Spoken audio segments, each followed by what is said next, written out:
Guys, naata karon sa Chale Resort and Conference Center sa Cagayan de Oro ug ang atong ATI Artisan Center Director Mama Religia E. Chavez as a resource person sa 2nd Regional Agriculture Extension Workers Congress Camp Paas Summit 2024 ug dire gipahibalo ug gipresent sa atong Center Director ang mga programa sa ATI. Siya ay youth. So, and then mas marami yun nga, mas maraming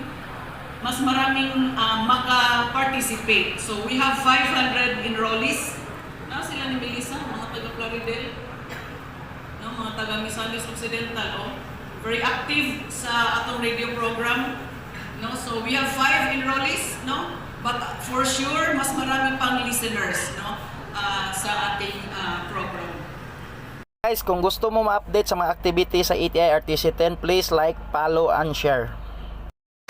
You can access on your phone. No, so we are in. We have the website. We have the Facebook page. We have the. So, dapat may TikTok, dapat may Spotify.